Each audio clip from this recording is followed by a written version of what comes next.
want to discuss my weight problem. I've listened to some of the answers that you've given to other people about weight problem, and it's about how you feel. It's not about actions and all that.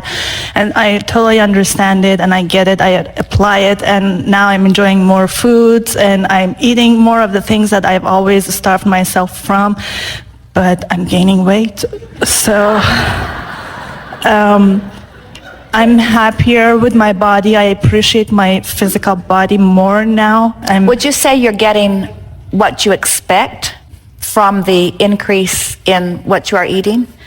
Is it surprising you that you are eating more and gaining weight, or is it pretty much what you thought would happen? Well, now that my understandings have changed, I expect to lose weight, not to gain. Well, the reason that we ask is because whatever you expect is what happens. In other words, expectation is a very powerful word. And of course, like every word, people mean different things sometimes when they use the same word. But your expectation is a sort of merging of what you desire or what you think about and what you really believe about it. So it was actually a trick question in that, are you getting what you expect? Because the answer to that is always yes. It's not possible to ever get something outside of your expectation. So the key to getting something different is to think about what it is you're wanting and think about what you're getting and try to spend a little more time thinking about what you want and a little less time about what is.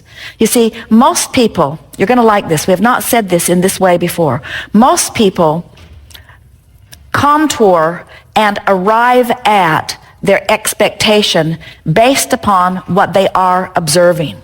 So what is has most of their attention, so what is slow to change.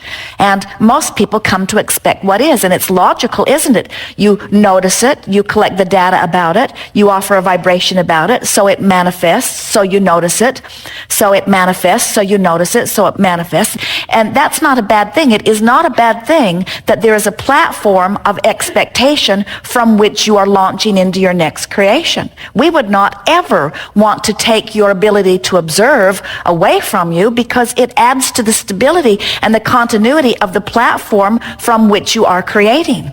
But when you want change from what is, then it is your job to spend less time what-ising and more time what-ifing.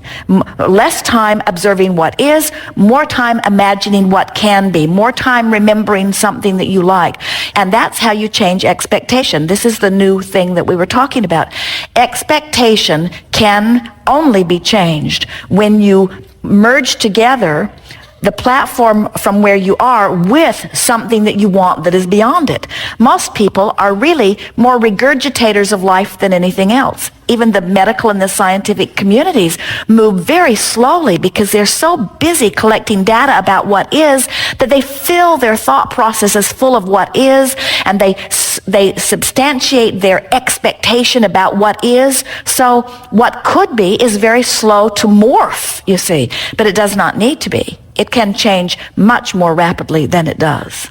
So really the answer is think more about where you're going and less about where you are. That really is. Spend more time noticing what is.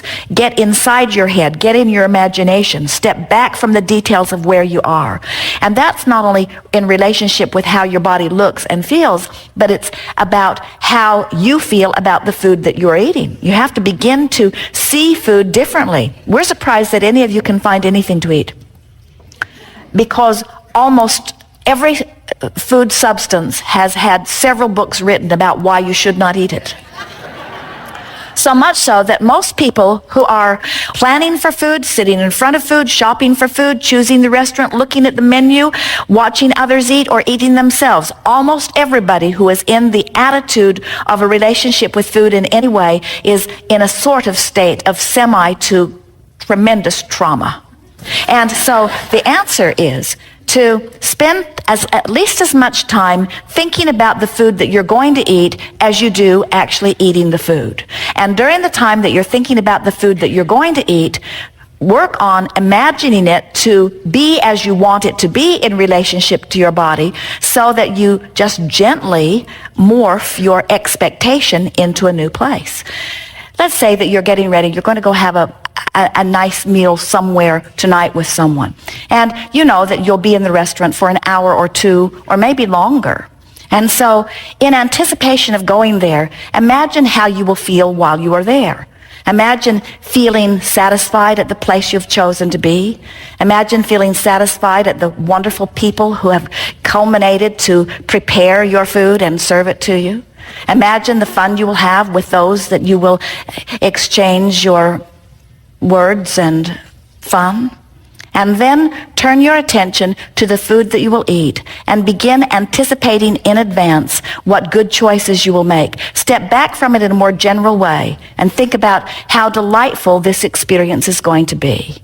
And then think about your body, this intelligent body of trillions of cells, each of which know exactly what to do, and compliment them sort of collectively for their ability to maintain the continuity of your body.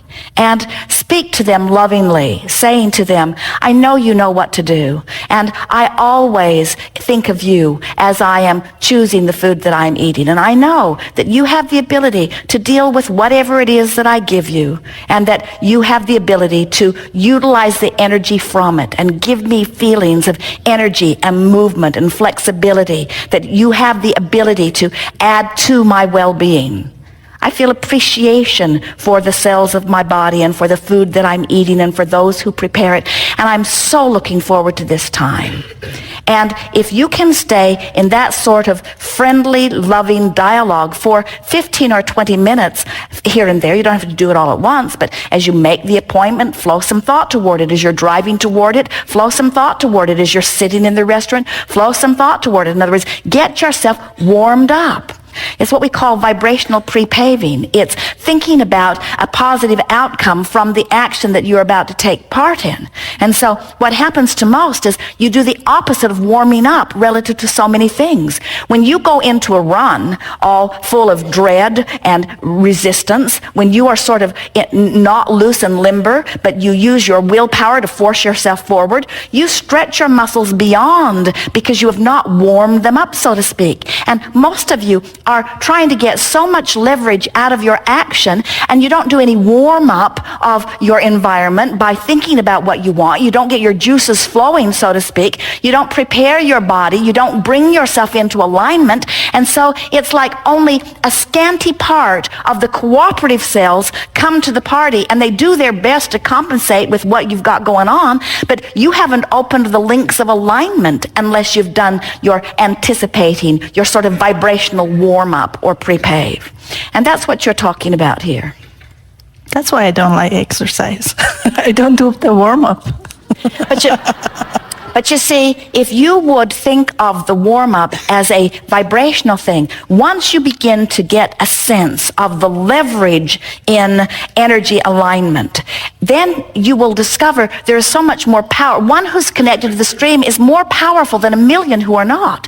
There is so much leverage in this vibrational warm-up, in this vibrational alignment, in this readying yourself. And all that means, you can tell when you've warmed up. Let's say that you've been dreading it. Well, don't do anything in an attitude of dread. At least get to a place of sort of kind of wanting. In other words, bring yourself at least into hoping or some semblance of positive expectation before you proceed forward. So it's a vibrational warm-up that you're doing.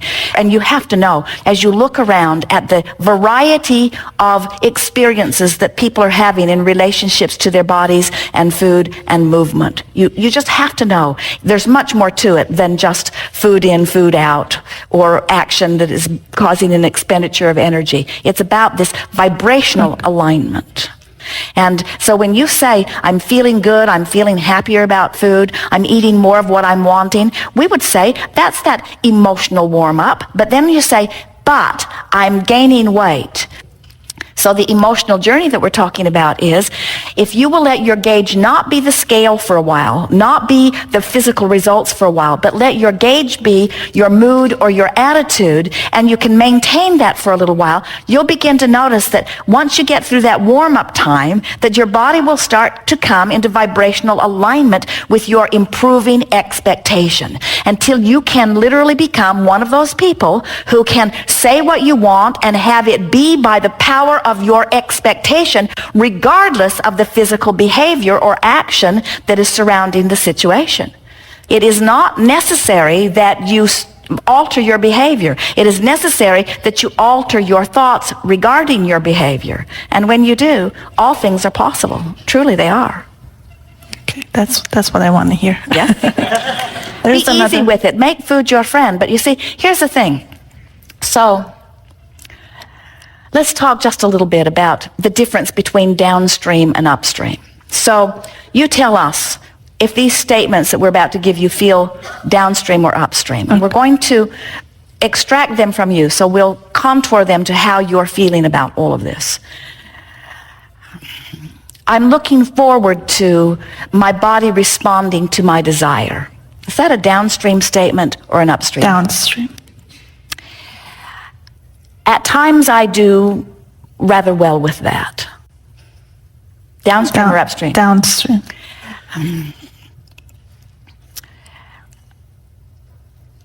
If I really had a handle on this, however, I don't think I would be gaining weight. Is that downstream or upstream? Upstream. Had a little resistance in it, didn't it? Mm-hmm. It's all right that I'm not getting the immediate manifestation that I seek while I'm finding my vibrational balance. Is that downstream or upstream?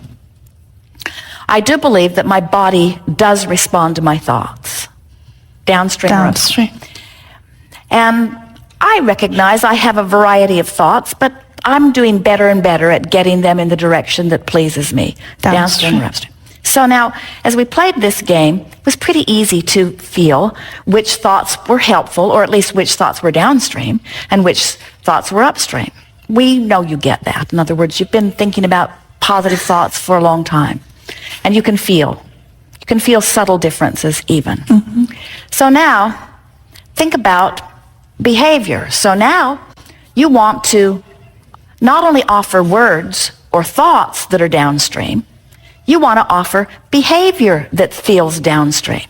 So now you're thinking about eating something that you haven't been eating for a long time because you believe that it is not in alignment with the shrinking results that you're reaching for. And now you're getting ready to dive into it. You've decided to just push through and take the action anyway. Is that a downstream action or an upstream action? Upstream. It is, isn't it? Mm-hmm. In other words, we're not saying to you to stop paying attention to your behavior, because your behavior compounds whatever it is you've got going on vibrationally.